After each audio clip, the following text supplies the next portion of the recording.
Hello friends, அடுத்த வீடியோக்கு உங்களை அன்புடன் வரவேற்கிறேன். இந்த வீடியோவை நம்ம ஸ்டார்ட் பண்ணுறதுக்கு மேலே ஒரு சின்ன ப்ரேயரோட நம்ம ஆரம்பிக்கலாம். கண்களை மூடி தலைகளை தாழ்த்தி ஆண்டவரை நோக்கி நம்ம பார்க்கலாம். ஸ்தோத்திரம் கர்த்தாவே, நன்றியோடு துதிக்கிறோம் அப்பா. ஆண்டவரே, இந்த கிளாஸுக்காக நன்றி செலுத்துகிறோம். இந்த கிளாஸ் ஆண்டவரை நீங்கள் ஆசீர்வதிச்சு தாங்க. கர்த்தாவே, இந்த நேரத்தில் ஆண்டவரை நீங்கள் எங்கள் கூட பேசுங்க. ஆண்டவரே, நாங்கள் படிக்கிற ஒவ்வொரு விஷயத்தையும் மறந்துடாமல் கர்த்தாவே இருக்கிறதுக்கு நீங்கள் உதவி செய்யுங்க. இது எங்களுடைய வாழ்க்கையில் ஆண்டவரை நாங்கள் பயன்படுத்தி உங்கள் நாமத்தின் மகிமைக்கு ஆண்டவரை நாங்கள் பாடல்களை செய்கிறதுக்கு எங்களுக்கு உதவி செய்யுங்க கர்த்தாவே. ஆண்டவரே, கிளாஸ் கவனிக்கிற ஒவ்வொருத்தரையும் உங்கள் கருத்தில் ஒப்பு கொடுக்குறோம். ஆசீர்வதிங்க. என்னையும் கருத்தில் ஒப்பு கொடுக்குறோம் அப்பா. உங்கள் பிரசன்னம் எப்போதும் இந்த இடத்துல இருக்கட்டும். இயேசுவின் நாமத்தில் பிதாவே, ஆமென். ஃப்ரெண்ட்ஸ், லாஸ்ட் வீக் நம்ம என்ன பார்த்தோம்? லாஸ்ட் வீடியோவில் என்னென்ன essential items for home recording studio அப்படின்னு சொல்லிட்டு நம்ம நிறையா பார்த்தோம். இப்போ இனி வர வீடியோஸில் என்ன பண்ண போகிறோம்னா, ஒவ்வொரு விஷயமும் நம்ம என்ன பண்ண போகிறோம், டிஸ்கஸ் பண்ணிகிட்டே வரப்போகிறோம். இந்த டிஸ்கஷன் ரொம்ப இன்ட்ரெஸ்டிங்காக இருக்க போது நிறைய வேல்யூ சொல்ல போகிறேன், நிறைய நம்பர்ஸ் பற்றி சொல்ல போகிறேன், இன்ட்ரெஸ்டிங்கான ஃபேக்ட்ஸ்லாம் சொல்ல போகிறேன். ஸோ கண்டிப்பாக என்ன பண்ணிக்கோங்கன்னா, இதெல்லாம் நோட் பண்ணிகிட்டே வாங்க. உங்களுக்கு பயங்கர ஹெல்ப்ஃபுல்லாக இருக்கும். நாளைக்கு எடுத்து திரும்ப ரெஃபர் பண்ணி பார்க்கறதுக்கு உங்களுக்கு ஹெல்ப்ஃபுல்லாக இருக்கும். சரிங்களா? இப்போது இந்த விஷயத்தெல்லாம் நம்ம படிக்கிறதுக்கு முன்னாடி நம்ம ஒரு கான்செப்டை தெரிஞ்சுக்கணும். அந்த கான்செப்ட் பேர் என்னென்னா, கலரேஷன் ஆஃப் சவுண்ட். என்னடா இது புதுசாக இருக்குது, சவுண்டுக்கு எப்போ நம்ம கலர் ஏற்ற முடியும் அப்படின்னு நீங்கள் நினைக்கிறீங்க. கரெக்டாக ஒரே பேப்பரில் நம்ம கலர் ஏற்றி பார்த்துருக்கோம், ஒரு துணியில் கலர் ஏற்றி பார்த்துருக்கோம். ஆனால் சவுண்டுக்கு எப்படி நம்ம கலர் ஏற்றுவோம்? இது வாய்ப்பு இருக்கா அப்படிங்கிறது தான் உங்கள் சந்தேகமாக இருக்குது. கரெக்ட். இப்போது இதை நான் ஒரு எக்ஸாம்பிளோட காட்டினா உங்களுக்கு ரொம்ப ஹெல்ப்ஃபுல்லாக இருக்கும். எப்படின்னா, இப்போது ஒரு பேப்பர் இருக்குது. அந்த பேப்பர் வெள்ளையாக இருக்குது. இப்போ நீங்கள் என்ன பண்ண போகிறீங்கன்னா, ஒரு ஸ்கெட்சோ இல்லை ஒரு வாட்டர் கலரோ இல்லை ஏதோ ஒரு ஆயில் பேஸ்ட்டோ எடுத்து என்ன பண்ண போகிறீங்கன்னா, கலர் பண்ண போகிறீங்க. ஸோ இப்போ அது கலர் பேப்பராக கலர் ஆகிடுச்சு, கலர் பேப்பராக மாறிடுச்சு. சரிங்களா? இப்போது இதுலேருந்து நமக்கு என்ன தெரிய வருது அப்படின்னா, தன்னோட தன்மையை ஒரு விஷயம் இழக்கும் போது அதுக்கு நம்ம கலர்டு அப்படின்னு சொல்லி பேர் சொல்கிறோம். சரிங்களா? அப்போது அந்த பேப்பரோட தன்மை பார்த்திங்கன்னா வெள்ளையாக இருக்கிறது. அந்த வெள்ளையை தன்னோட வெள்ளை பேப்பர் தன்னோட தன்மையை இழந்துட்டு கலராக மாறுது. ஸோ இதுக்கு பேர் தான் கலர்டுன்னு சொல்கிறோம். இப்போ சவுண்டும் அதே மாதிரி தான். இப்போ நீங்கள் செக் பண்ணணும்னு வச்சுக்கோங்களேன், உங்களுடைய ஆடியோ பிளேயர் இருக்கும் கண்டிப்பாக. உங்களுக்கு அந்த ஆடியோ பிளேயர் எடுத்துக்கோங்க. அந்த ஆடியோ பிளேயரில் ஒரு பாட்டு போடுங்க. பாட்டு போட்டுட்டு என்ன பண்ணுங்க அப்படின்னா, ஈக்குவலைசர்னு சொல்லிட்டு உள்ள ஒரு சின்ன செட்டிங்கில் ஒரு ஆப்ஷன் கொடுத்துருப்பாங்க. அந்த ஈக்குவலைசரை கிளிக் பண்ணிங்கன்னு வச்சுக்கோங்களேன், உங்களுக்கு நிறைய ப்ரீசெட் இருக்கும். ப்ரீசெட் கூட நீங்கள் ட்ரை பண்ணலாம். ராக்கு, ஜாஸு, அப்புறம் டான்ஸு அப்படின்னு சொல்லிட்டு நிறைய ப்ரீசெட் இருக்கும். அந்த ப்ரீசெட் ஒவ்வொன்றும் சும்மா கிளிக் பண்ணி பாருங்களேன். கிளிக் பண்ணி பார்க்கும்போது என்ன ஆகுது, ஆக்சுவலாக உங்கள் சாங் என்ன ஆகுது, சாங் அது கொஞ்சம் டிஃப்ரென்ஸ் ஆகுது. கரெக்டுங்களா? நார்மலாக இருக்கிறத விட நீங்கள் ஈக்குவலைசர் போட்டு ஏதோ சம்திங் பண்ணினீங்கன்னா ஒரு டிஃப்ரென்ஸ் தெரியுது. எப்படி சொல்கிறது, ஒரு கிக்கு அதிகமாக இருக்கிற மாதிரி இருக்குது. ராக்கில் கிக்கு தும்னு அடிக்குது. சில இதெல்லாம் பேஸ் பூஸ்ட்னு இருக்கும். பேஸ் பூஸ்ட் கொடுத்திங்கன்னா அந்த லோஸ் அதிகமாக கேட்கும். பேஸ் கும்முன்னு கேட்கும் நம்மளுக்கு. ஸோ என்ன ஆக்சுவலாக நடக்குது அப்படின்னா, அந்த ஈக்குவலைசர் அந்த பாட்டுக்கு ஒரு சேர்க்குது. ஸோ கலர்னால் இப்போ என்னன்னு உங்களுக்கு புரிஞ்சிருக்கும். நார்மலாக இருக்கிற ஒரு தன்மையை நம்ம என்ன பண்ணுறோன்னா மாற்றுறோம். அதுக்கு பேர் தான் கலர் பண்ணுறது. ஸோ சவுண்டும் அதிக நேரத்தில் கலர் ஆகி தான் நம்மளுக்கு கேட்குது. எப்படி நான் உங்களுக்கு சொல்கிறேன்னா, இப்போது நான் பேசுகிறேன், என்னுடைய ரூமில் இருந்து பேசுகிறேன். ஒரு வீடு புதுசாக வாடகைக்கு போயிருக்கேன், அந்த வீட்டோட ஹாலில் இருந்து பேசுகிறேன். எப்படி இருக்கும்? என் ரூமில் இருந்து பேசும்போது நார்மலாக சவுண்ட் பண்ணுறது, அந்த புதுசாக வீடு வாடகைக்கு போயிருக்கும் போது எந்த திங்ஸுமே இல்லாத போது பார்த்திங்கன்னா ஒரு மாதிரி எக்கோவாக கேட்குற மாதிரி நம்மளுக்கு கேட்கும். ஃபீல் பண்ணியிருக்கீங்களா நீங்கள்? ஸோ ஏன் அந்த மாதிரி நம்மளுக்கு கேட்குது? திங்ஸ் இருக்கும்போது ஒரு மாதிரி கேட்குது, திங்ஸ் இல்லாத போது ஒரு மாதிரி கேட்குது. இன்னொரு ஆப்ஷன் சொல்கிறேன் கேளுங்களேன். இன்னொரு எக்ஸாம்பிள் பார்த்தீங்கன்னா, ஒரு பெரிய கத்தீட்ரலுக்கு போகிறீங்க. அங்கே நீங்கள் பேசும்போது உங்கள் சவுண்டு வேறு மாதிரி இருக்குது. ஒரு குகைக்குள்ளே போய் பேசும்போது உங்கள் சவுண்டு வேறு மாதிரி இருக்குது. ஏன் அப்படி மாறுது? அதே ஆள் தான் பேசுகிறது. ரூமில் இருந்து பேசுகிறதும் அதே ஆள் தான். புதுசாக வாடகை வீட்டுக்கு போயிட்டு அந்த ஹால்லேருந்து பேசுகிறதும் நீங்கள் தான். ஒரு கத்தீட்ரலில் பேசுகிறதும் நீங்கள் தான். அந்த குகைக்குள்ளே பேசுகிறதும் நீங்கள் தான். ஆனால் சவுண்டு மட்டும் ஒவ்வொரு தடவையும் ஒவ்வொரு மாதிரி நம்மளுக்கு கேட்குது. ஏன் கேட்குது அப்படின்னா, அந்த மீடியம், அந்த ஹால் இல்லை அந்த கத்தீட்ரல் இல்லை அந்த குகை, அது என்ன பண்ணுது அப்படின்னா சவுண்டை ரிஃப்ளெக்ட் பண்ணி நம்மளுக்கு கலர்டு பண்ணிடுது. ஸோ இப்போ நம்ம கேட்குற சவுண்டு ஒரிஜினல் சவுண்டு, என்னோட ஒரிஜினல் சவுண்டு இல்லை உங்களோட ஒரிஜினல் சவுண்டு கிடையாது, கலர் பண்ணின சவுண்டு. புரியுதுங்களா? ஸோ இதுதான் கலரேஷன் ஆஃப் சவுண்ட் அப்படின்னு நம்ம சொல்கிறோம். ஸோ இந்த கலர் பண்ண சவுண்டு நம்ம கேட்கும்போது என்ன பிரச்சனை?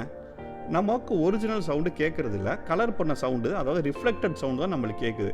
அப்போது இதை வச்சுட்டு நம்மளால் ஒரு நல்ல விஷயத்த ஒரு டிசிஷன் நம்மளால் வந்து ப்ராப்பராக எடுக்க முடியாது. அதுதான் ப்ராப்ளமே. ஏன் அப்படின்னா, ஒரு நல்ல மிக்ஸு இல்லை ஒரு நல்ல மாஸ்டர் பண்ண சாங்ஸ் வந்து எல்லா மீடியத்துலேயும் நல்லா கேட்கணும் அப்படிங்கிறது தான் சரியான ஒரு சாங்க்கான ஒரு நல்ல அர்த்தமுள்ள ஒரு சாங். ஸோ இப்போ நல்லா கேட்குற சாங்கை வந்து நீங்கள் செய்கிறீங்க அப்படின்னு சொன்னால் அந்த சவுண்டு உங்களுக்கு கரெக்டாக ஃப்ளாட்டாக கேட்டால் தான், அதோட தன்மை மாறாமல் உங்களுக்கு கேட்டால் தான் உங்களால் நல்ல டெசிஷன் எடுக்க முடியும். தன்மை மாறி கேட்டுச்சு அப்படின்னு சொன்னால் உங்களால் நல்ல டெசிஷன் எடுக்க முடியாது. புரியுதுங்களா? இப்போது இன்னொரு எக்ஸாம்பிளோட நான் சொல்கிறேன் பாருங்களேன். இப்போது நார்மலாக என் ரூம் வந்து ரொம்ப பேசிக் ஃப்ரீக்குவன்சியை ரிஃப்ளெக்ட் பண்ணிக்கிட்டே இருக்குது. அதாவது ரொம்ப பூம் பூம் பூம் பூம் அப்படின்னு சொல்லி கேட்குது. சரிங்களா? இல்லை, நான் வந்து புதுசாக வாடகை போயிருக்கேன். அந்த வீடு, அந்த ஹால் வந்து ரொம்ப பார்த்தீங்கன்னா பேஸியாக கேட்குது. பூம் பூம் பூம், ஒரே எக்கோவாக இருக்குது.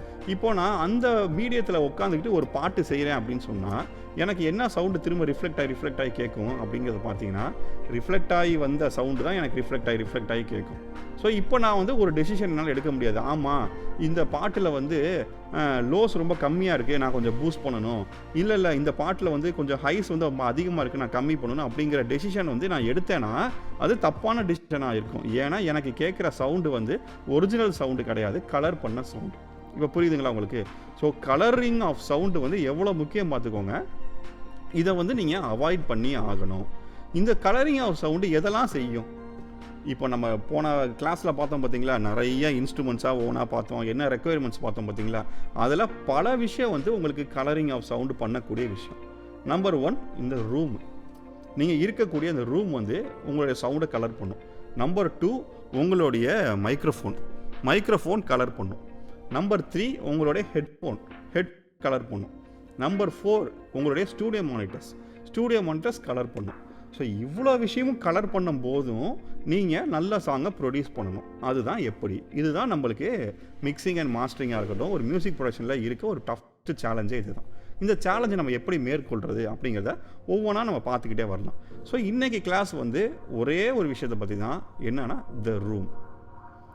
நீங்கள் இருக்கிற அந்த ரூம், எப்படிப்பட்ட ஒரு ரூமை சூஸ் பண்ணுறது, ரூமோட ஒரு சவுண்டில் என்னென்ன அஃபெக்ஷன்ஸ் இருக்குது, எப்படிலாம் எஃபெக்ட் பண்ணுது அப்படிங்கிறத பற்றி தான் நம்ம படிக்க போகிறோம்.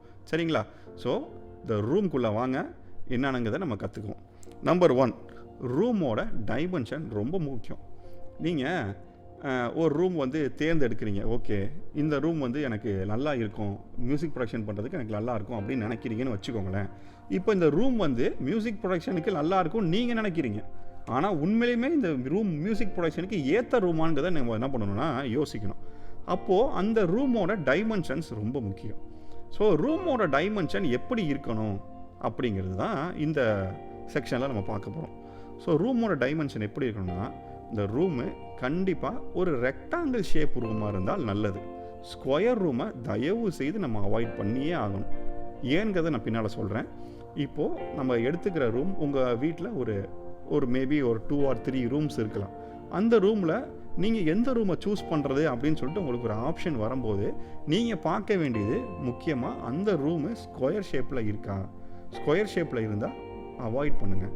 ரெக்டாங்கிள் ஷேப்பில் இருக்கிற அந்த ரூமை மட்டும்தான் நம்ம சூஸ் பண்ணணும். சரிங்களா? Point number 1. நம்பர் 2, அந்த ரூமோட டைமென்ஷன்ஸை நீங்கள் என்ன பண்ணுங்கன்னா, ஃபஸ்ட்டு மெஷர் பண்ணுங்கள் ஃபீட்டில். ஸோ ஃபீட்டில் நான் மெஷர் பண்ணிட்டேன். இப்போது இந்த ரூம் வந்து எனக்கு அக்கோஸ்டிக்கலி நல்ல ரூமா அப்படிங்கிறத நம்ம கண்டுபிடிக்க போகிறோம். அக்கோஸ்டிக்கலி நல்ல ரூம் அப்படிங்கிறத எப்படி கண்டுபிடிக்கிறதுன்னு சொல்லிட்டு இப்போ ஒரு சின்ன கேல்குலேஷன் போட்டு பார்ப்போம். இப்போ நான் உங்களுக்கு 2 ஆப்ஷன் தர போகிறேன். ஸோ 2 ரூமை பற்றி சொல்ல போகிறேன். இந்த 2 ரூமில் நீங்கள் எந்த ரூமை வந்து மியூசிக் ப்ரொடக்ஷனுக்காக சூஸ் பண்ண போகிறீங்கன்னு நீங்கள் சொல்ல போகிறீங்க. ஓகேவா? ரெடியா?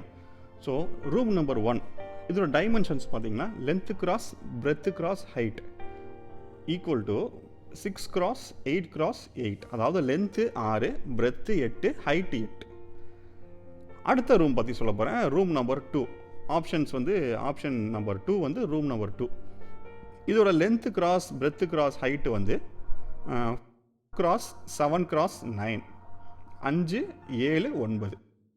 இந்த ரூமில் வந்து எந்த ரூமு பெஸ்ட்டான ரூம்னு நீங்கள் நினைக்கிறீங்க? எந்த ரூமை நீங்கள் மியூசிக் ப்ரொடக்ஷனுக்கு சூஸ் பண்ணுவீங்க? சொல்லுங்கள், யோசிச்சு சொல்லுங்கள். உங்களுக்கு ஒரு 5 seconds டைம்.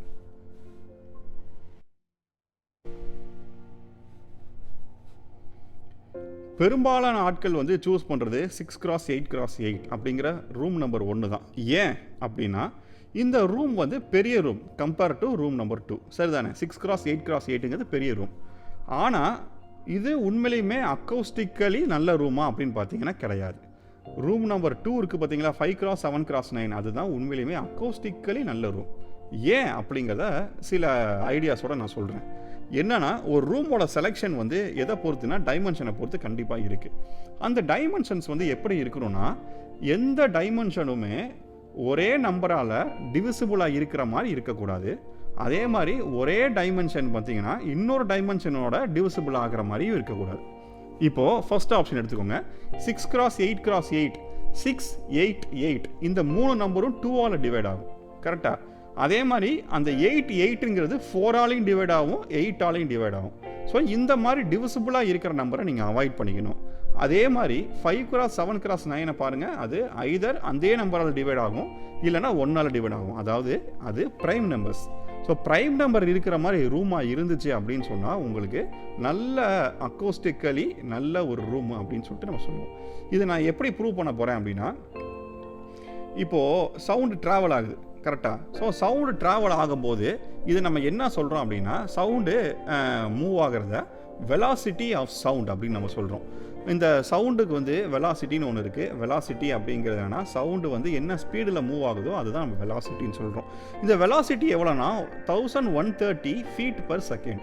இதுதான் வெலாசிட்டிக்கான value, 1130 feet per second. So இதை வந்து ஒவ்வொரு டைமென்ஷனால் டிவைட் பண்ணி பாருங்கள். டிவைட் பண்ணி பார்க்கும்போது நம்மளுக்கு என்ன கிடைக்கிது அப்படின்னா, ஒரு ஃப்ரீக்வன்சி கிடைக்கும். 1130 டிவைடட் பை அந்த டைமென்ஷன், ஈச் டைமென்ஷன் கொடுத்தீங்கன்னா ஒரு ஃப்ரீக்வன்சி கிடைக்கும். ஃபார் எக்ஸாம்பிள் இப்போ ஸ்க்ரீனில் பார்த்தீங்கன்னா நான் காட்டுறேன். 1130 டிவைடட் பை அந்த டைமென்ஷன், ஏதாவது ஒரு டைமென்ஷன் எடுத்துக்கணும். அந்த டைமென்ஷனை எடுத்து பாருங்கள், நம்மளுக்கு என்ன கிடைக்குதுன்னா ஒரு ஃப்ரீக்வன்சி கிடைக்குது. ஸோ இந்த மாதிரி 3 டைமென்ஷனுக்கு நம்மளுக்கு ஒரு 3 வகையான ஃப்ரீக்வன்சி கிடைக்கும். இந்த 3 ஃப்ரீக்வன்சியும் கிட்டத்தட்ட ஒன்றா இருந்துச்சு, இல்லைனா இதோட மல்டிபிள்ஸாக இருக்கிற ஃப்ரீக்வன்சி இருக்குது அப்படின்னா இந்த ஃப்ரீக்வன்சிலாம் நம்மளுக்கு ப்ராப்ளமேட்டிக் ஃப்ரீக்வன்சி. சரிங்களா? ஸோ இந்த மாதிரி ஃப்ரீக்வன்சிலாம் நம்ம என்ன பண்ணோம்னா ரொம்ப கேர்ஃபுல்லாக இருக்கணும். இப்போ ஃபர்ஸ்ட் ரூம் எடுத்துக்கோங்க, 6x8x8.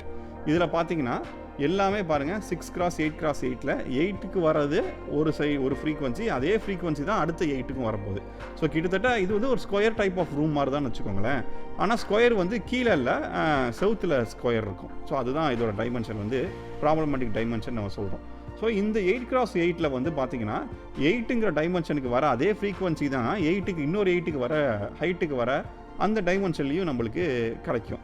ஸோ இப்போ என்ன ஆகுனா, இந்த 2 ஃப்ரீக்வன்சியும் ட்ராவல் ஆகி ஒரே இடத்துல மீட் பண்ணும்போது நம்மளுக்கு ப்ராப்ளம்ஸ் கிரியேட் ஆகும். சரிங்களா? புரியுதா உங்களுக்கு ஏன் இந்த மாதிரி ரூம் அவாய்ட் பண்ணணும்னு சொல்கிறேன்ல? இப்போ இந்த ப்ராப்ளம் கிரியேட் ஆகும்போது நம்மளுக்கு சில ஃப்ரீக்வன்சி ஒன்று கிரெஸ்ட்டும் மீட் ஆச்சு அப்படின்னா அதிகமாக தெரியும். ட்ரஃப்பும் மீட் ஆச்சு அப்படின்னு சொன்னால் நம்மளுக்கு அதிகமாக தெரியும். ட்ரஃப்பும் மீட் ஆச்சு, இல்லை ட்ரஃப்பும் மீட் ஆச்சுன்னா அங்கே கேன்சலேஷன் நடக்கிறதுக்கு வாய்ப்பு இருக்குது. நான் ஏற்கனவே ஃபேஸ் கேன்சலேஷனை பற்றி லாஸ்ட் வீடியோவில் நம்ம படித்தோம். ஸோ அது இப்போது அதிகமாக நடக்கும்போது உங்களுக்கு சில பர்டிகுலர் ஃப்ரீக்வன்சி வந்து மறைஞ்சு போகிறதுக்கான வாய்ப்பு இருக்குது. ஸோ அதனால் என்ன பண்ணுறோம் அப்படின்னா, ஒரே மாதிரி டைமென்ஷன்ஸ் உள்ள ரூமை நம்ம என்ன பண்ணிக்கணும்னா அவாய்ட் பண்ணுறது நல்லது. சரிங்களா? ஸோ இப்போ இதுக்கு இவ்வளோ பெரிய கதை நம்ம சொல்லியாச்சு. அடுத்தது பாருங்கள், ரூமை பற்றி நம்ம என்ன சொல்கிறோன்னா, ரூமோட ரிஃப்ளெக்ஷனை வந்து நம்ம என்ன பண்ணணும்னா எவ்வளோ முடியுமோ அவ்வளோ கம்மி பண்ணணும். ஸோ கம்மி பண்ணும்போது என்ன ஆகும் அப்படின்னா, ரிஃப்ளெக்டான சவுண்ட் நம்மளுக்கு வராது.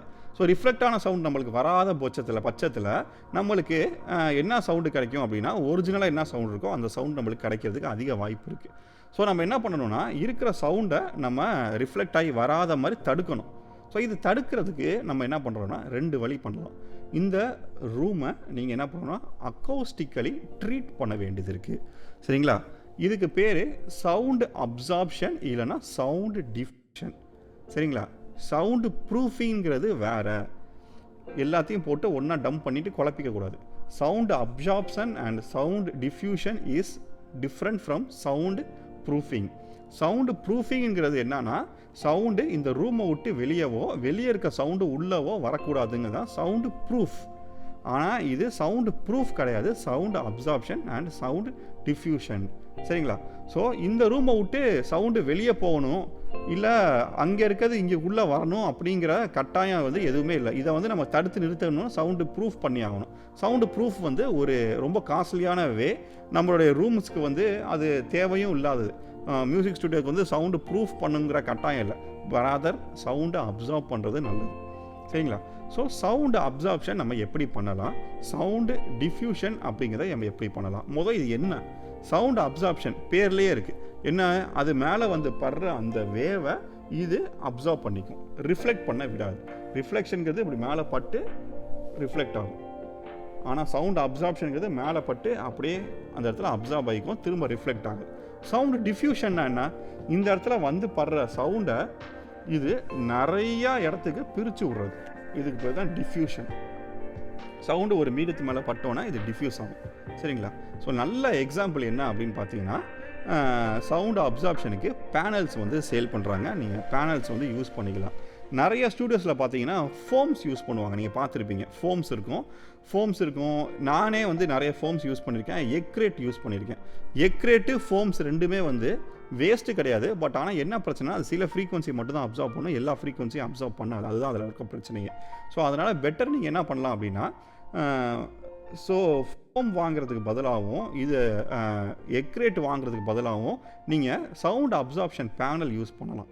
இப்போ நான் ரூமுக்கு பின்னாடி வந்து பார்த்தீங்கன்னா, இப்போ இதுக்கு பின்னாடி வந்து பார்த்தீங்கன்னா சவுண்டு அப்சார்ப்ஷனுக்காக நான் என்ன வச்சுருக்கேன்னா, ராக்வுல் பேனல்ஸ் வச்சுருக்கேன். ராக்வுல் அப்படிங்கிறது ஒரு நல்ல சவுண்ட் அப்சார்பிங் மெட்டீரியல். அதே மாதிரி கிளாஸ் உல் அப்படிங்கிறது நல்ல sound absorbing material. Fibre class அப்படிங்கிறதும் ஒரு நல்ல சவுண்ட் அப்சார்பிங் மெட்டீரியல்.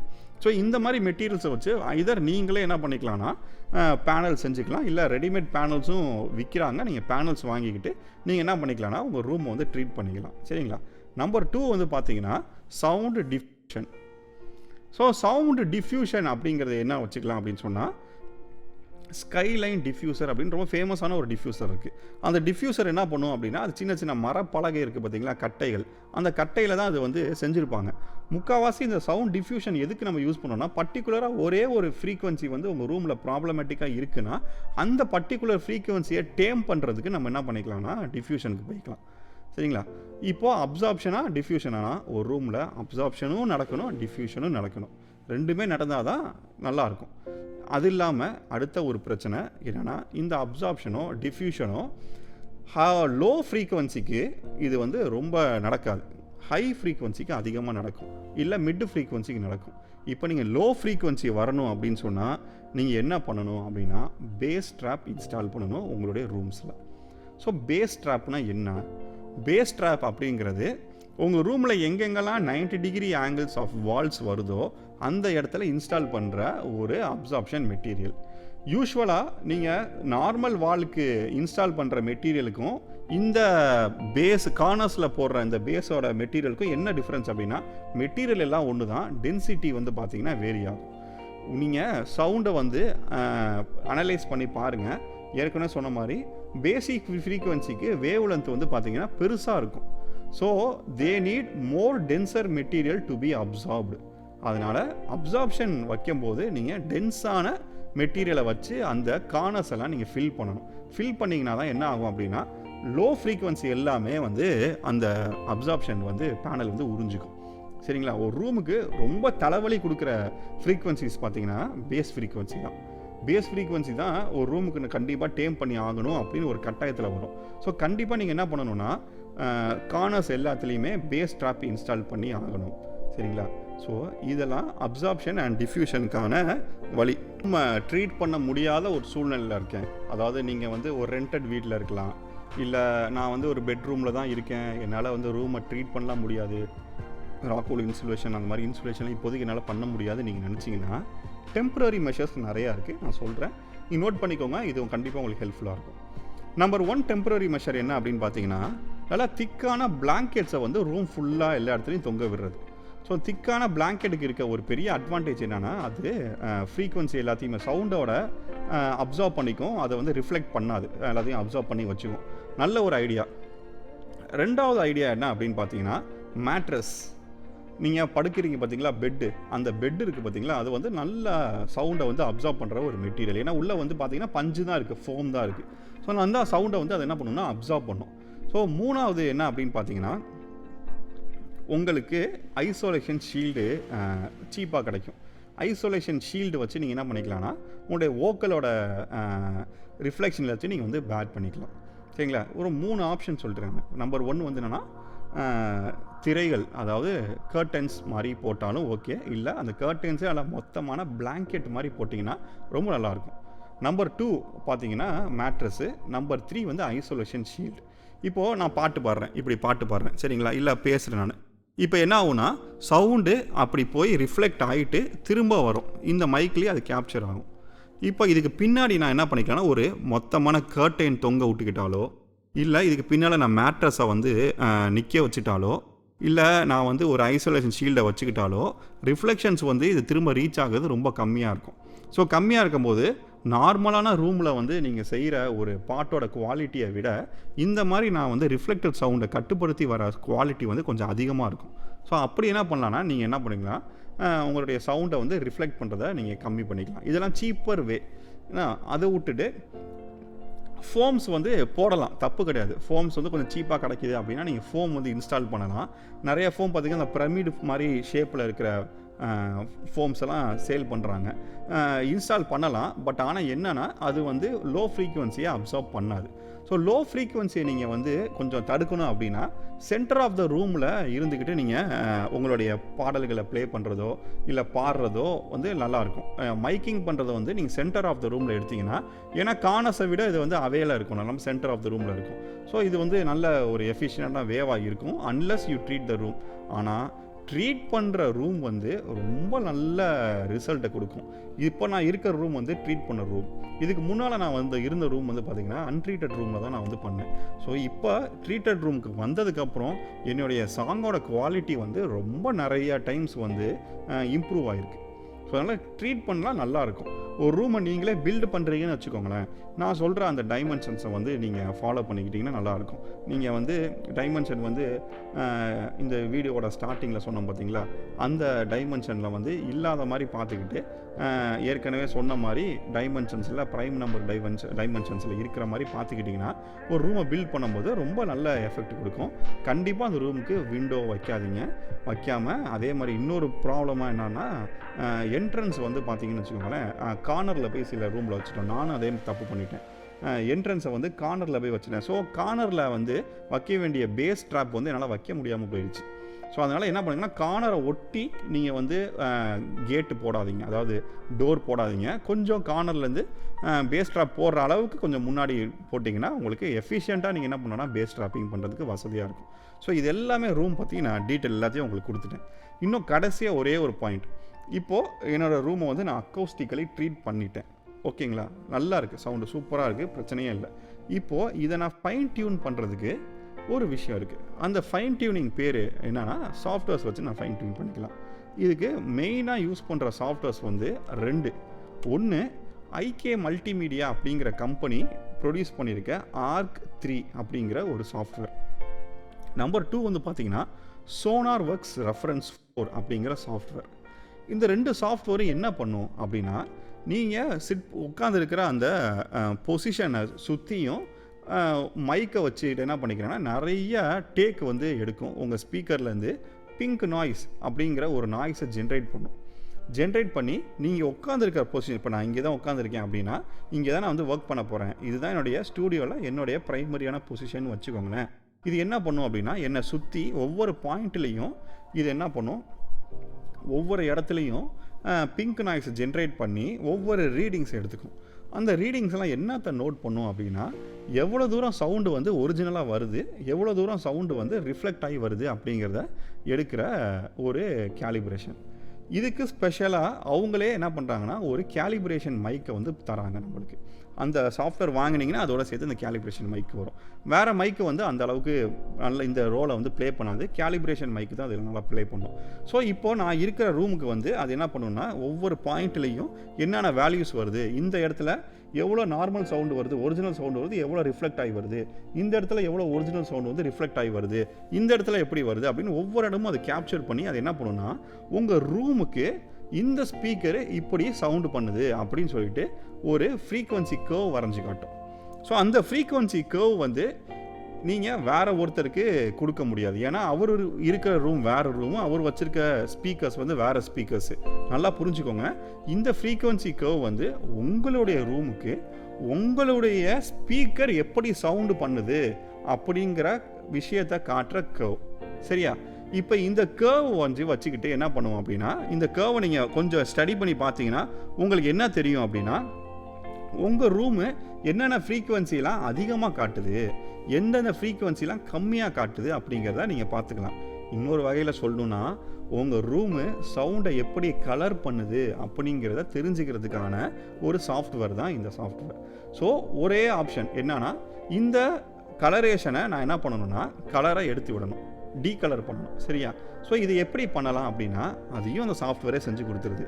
எல்லா ஃப்ரீக்குவன்சி எங்கெல்லாம் பூஸ்ட் ஆகிருக்கோ இது என்ன பண்ணுதுன்னா அதெல்லாம் கட் பண்ணி கொடுக்குறதுக்கும், எங்கெல்லாம் ஃப்ரீக்குவன்சி கட் ஆகிருக்கோ அதெல்லாம் பூஸ்ட் பண்ணி கொடுக்குறதுக்கும் ஒரு ஆல்டர்னேட் EQ கர்வ் அது வரைஞ்சி தருது.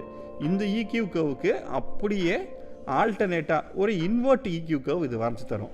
சச் தட் இந்த EQ கர்வை நீங்கள் உங்கள் கம்ப்யூட்டரில் யூஸ் பண்ணிக்கிட்டீங்க அப்படின்னு சொன்னால் உங்களுடைய ரெஸ்பான்ஸ், உங்களுடைய ஸ்பீக்கரு உங்களுடைய ரூமுக்கு ரெஸ்பான்ஸை ப்ரொடியூஸ் பண்ணுது அப்படிங்கிறது தான் இந்த சாஃப்ட்வேர் என்ஷூர் பண்ணுது. சரிங்களா? ஸோ ஃப்ளாட் ரெஸ்பான்ஸ், நான் திரும்ப திரும்ப அதை வந்து ஏன் அழுத்தி சொல்கிறேன்னா, ஒரு ஃப்ளாட் ரெஸ்பான்ஸ் வந்து க்ரியேட் பண்ணால் தான் நம்மளால் என்ன பண்ண முடியும்னா ரூமுக்கு சவுண்டுக்கு இந்த கலரேஷன் இதெல்லாம் நம்ம தெரிஞ்சுக்கிட்டால் தான் நம்ம என்ன பண்ண முடியும், நல்ல ஒரு டெசிஷன்ஸை வந்து நம்மளுடைய மிக்ஸுக்கும் மாஸ்டருக்கும் எடுக்க முடியும். அப்போ தான் நம்மளுடைய சவுண்டு வந்து நம்மளுடைய பாடல்கள் வந்து எல்லா மீடியத்துலேயும் நல்லா கேட்கும் அப்படிங்கிறது தான் கான்செப்ட். சரிங்களா? சரி, இன்றைக்கி நம்ம என்ன பண்ண போகிறோம்னா அக்கௌஸ்டிக்ஸ் பற்றி பார்க்க போகிறோம். ஸோ அக்கௌஸ்டிக்னால் என்ன, அக்கௌஸ்டிக் ட்ரீட்மெண்ட்னா என்னன்னு போன வீடியோவே நம்ம சொல்லியாச்சு. சவுண்டை வந்து ரிஃப்ளெக்ட் ஆகாமல் அப்சர்வ் பண்ணுறது, பேனல் வைக்கிறது அப்படின்னு நம்ம சொல்லியாச்சு. சரிங்களா?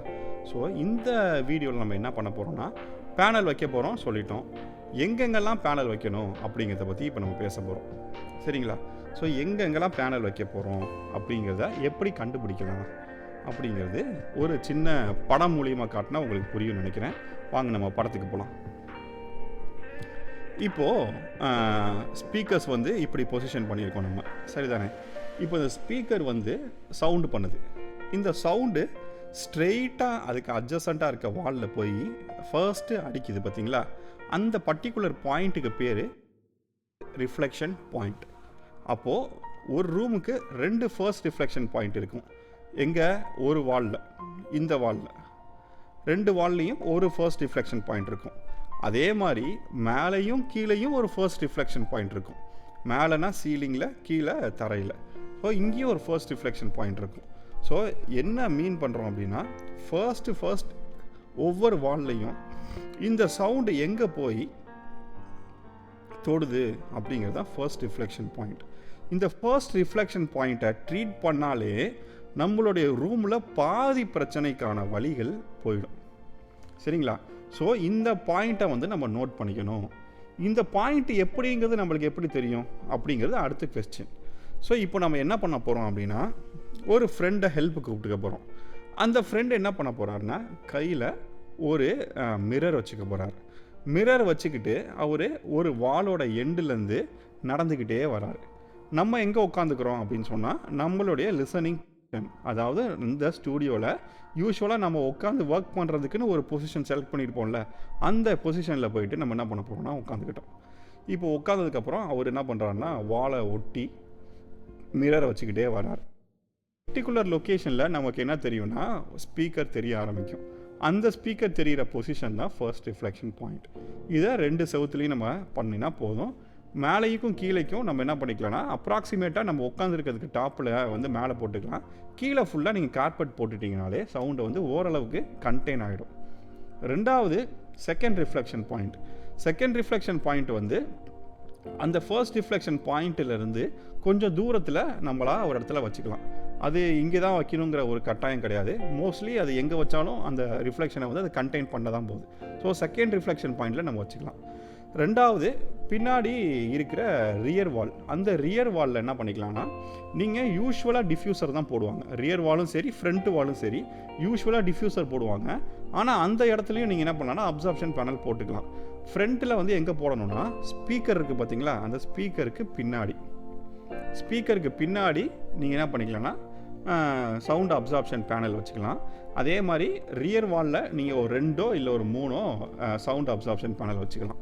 ஸோ இது எல்லாமே சவுண்ட் அப்சார்ப்ஷன் பேனல் மட்டும்தான். இப்போது இதை தாண்டி டிஃப்யூசர் நீங்கள் யூஸ் பண்ணணுனாலும் நீங்கள் டிஃப்யூசர் யூஸ் பண்ணலாம். சரிங்களா? அதே மாதிரி சீலிங்கில் நீங்கள் எங்கே உட்காந்துருக்கீங்களோ அதுக்கு மேலே கரெக்டாக உங்கள் சீட்டிங் பொசிஷனுக்கு மேலே ஒரு 2 இல்லை ஒரு 3 நீங்கள் பேனல்ஸ் வச்சுக்கலாம். இது இல்லாமல் அடுத்து பேஸ் ட்ராப் பொறுத்த வரைக்கும் நான் ஏற்கனவே சொல்லிட்டேன், கார்னர்ஸ் எங்கெல்லாம் இருக்கோ அங்கெல்லாம் நம்ம என்ன பண்ணணும்னா பேஸ் ட்ராப் வைக்க போகிறோம். ஸோ இந்த பேஸ் ட்ராப்பில் யூஸ்வலாக வால்ஸுக்கு வச்சுருக்க அந்த பேனலை விட டென்சர் மெட்டீரியல் வைக்க போகிறோம். மெட்டீரியல் ஒன்று தான், ஆனால் டென்சிட்டி அதிகமாக வைக்க போகிறோம்.